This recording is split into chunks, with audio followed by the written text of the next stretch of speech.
Hello and welcome to Leave the Dream, Dayananda Sagar University's podcast. I'm Professor Nithin Rajeev, and today I'm delighted to be in conversation with someone whose career reflects the evolving landscape of corporate law in India, Mehul Shah, partner at Khaitan Co, one of India's leading law firms. Mr. Shah brings more than 25 years of experience in mergers, acquisitions, restructuring, and corporate and commercial advisory. He has been instrumental in shaping landmark transactions for major Indian and international conglomerates. It is an honor to welcome you, sir. Thank you for joining us. Mehul, sir, you have spent over 25 years in shaping some of the India's most significant mergers, demergers, and restructurings. Before we discuss the technical aspects, may I begin by asking you, what first drew you to corporate and restructuring practice? What has sustained your interest in this field over the decades? So, frankly, if you were to ask me, I started as a criminal lawyer in the profession. Then I switched over to commercial litigation. Started doing indirect tax and direct tax practice for some of the work which was there, and then started doing capital markets. With the capital markets practice coming down, becoming slow in 2008, I decided to switch over to corporate law.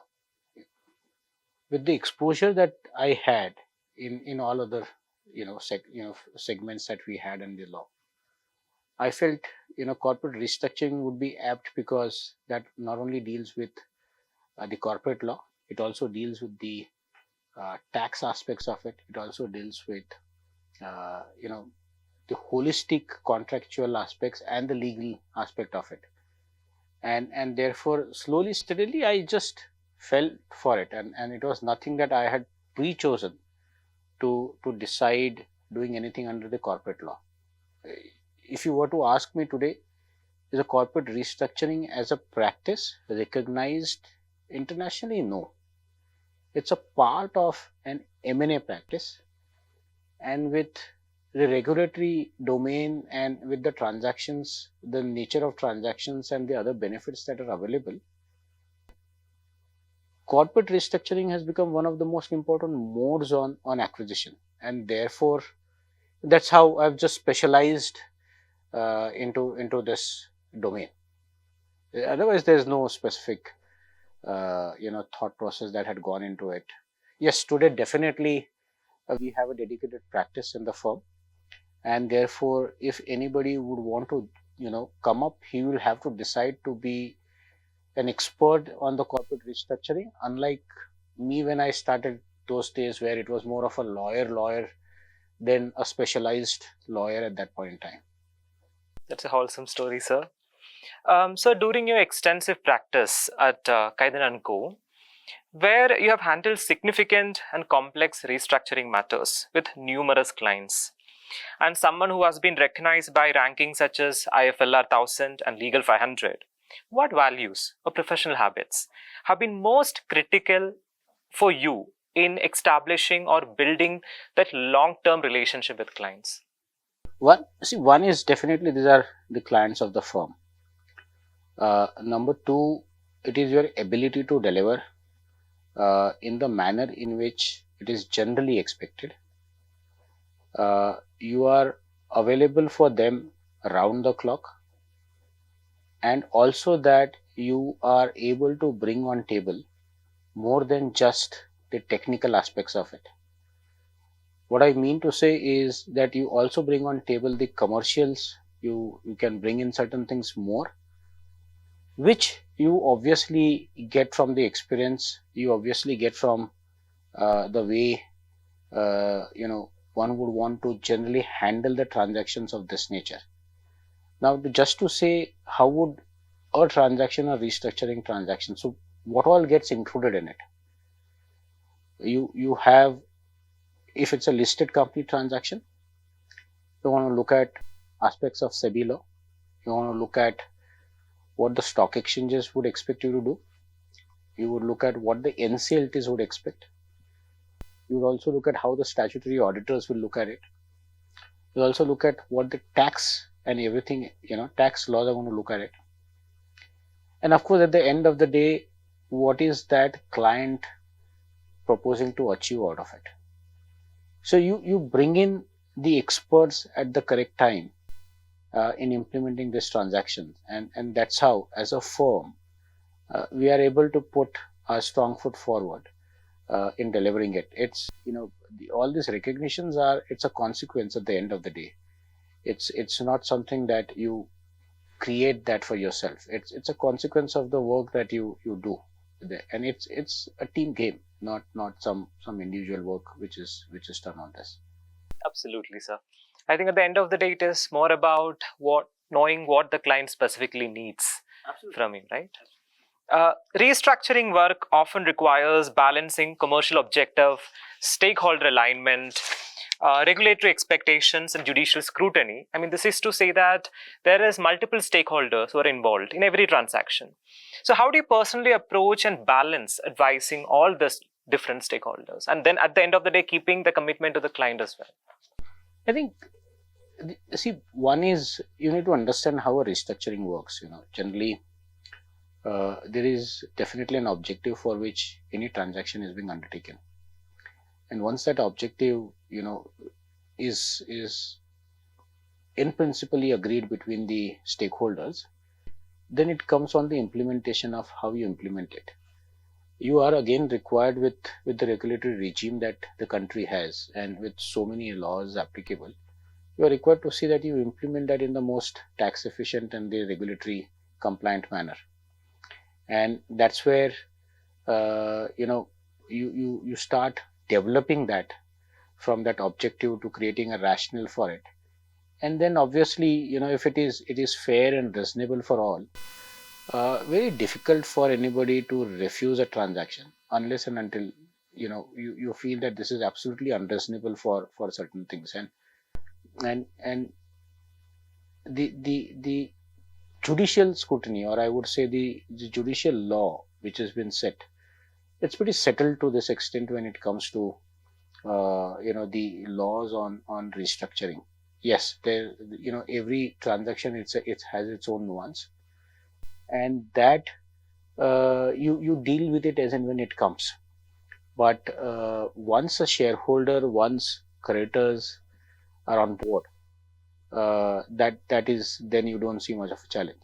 Definitely, one has to keep in mind that today independent valuers are required to provide their valuation report, and which the board of directors, independent directors, all of them are required to approve it. And that's how a transaction is looked at holistically from that perspective. Very interesting, sir.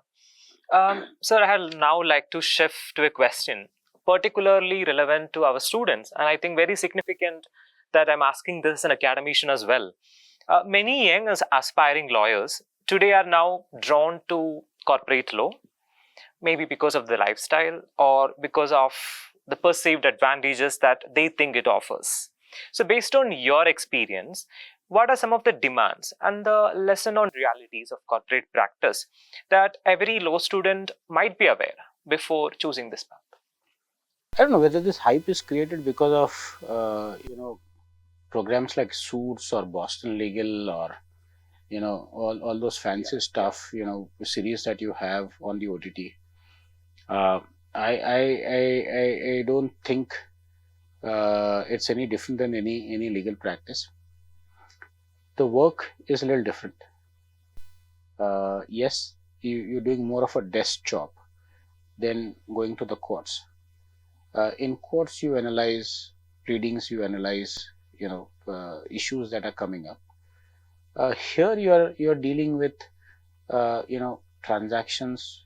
You're shaping the transactions if you were to look at it. You're dealing with contracts. You are evaluating that, and therefore it becomes much more depending on what is the choice of a student to look at, which way he wants to look at. I don't think it is very different. Somewhere people do feel it's so quick money. There's a lot of money. There's a lot of glamour that they see in corporate world. I don't tend to agree to that. You have to work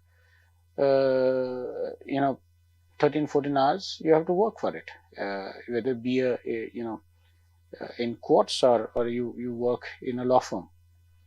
Work is work.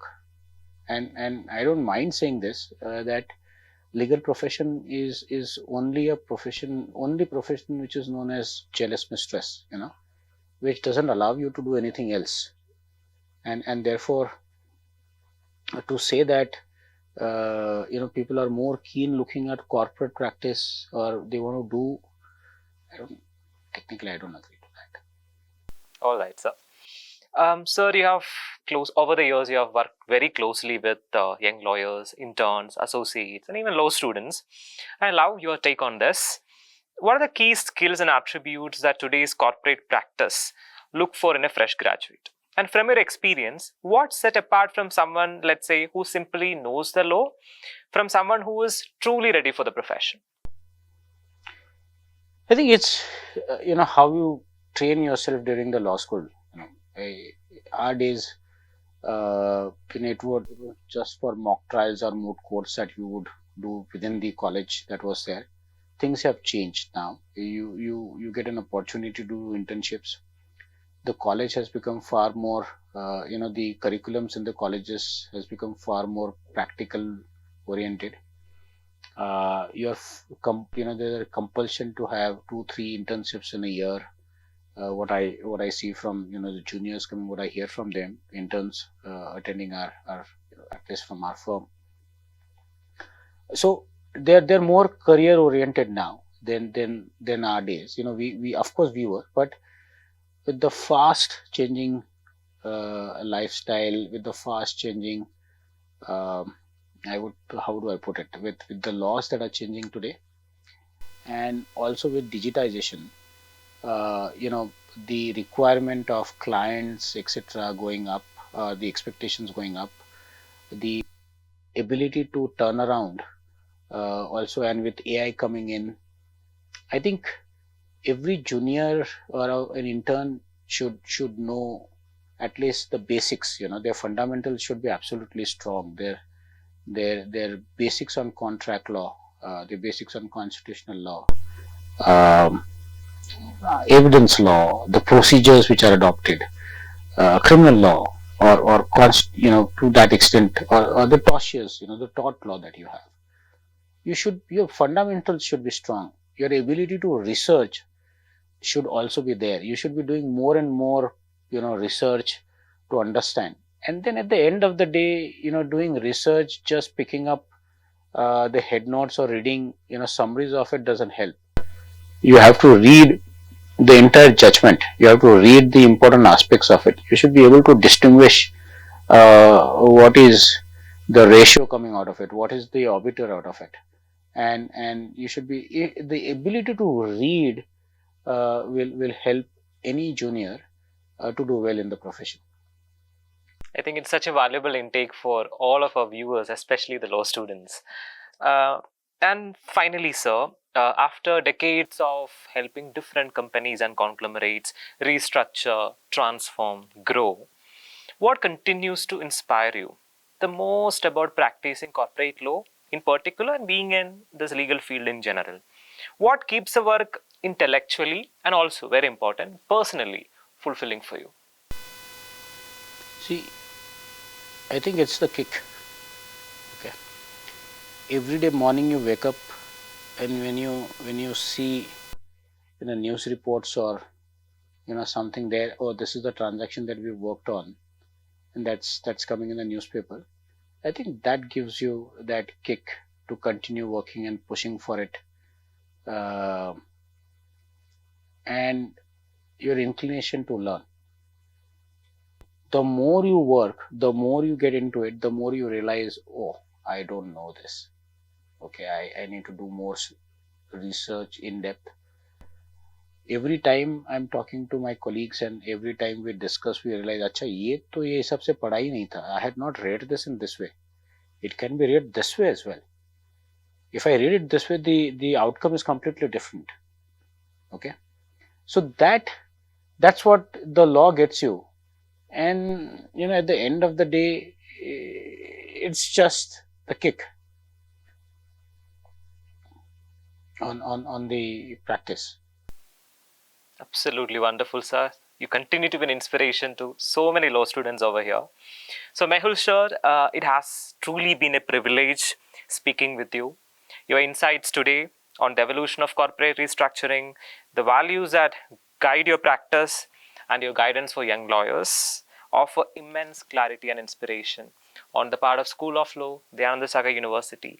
It is such a privilege to have you here. Thank you, sir.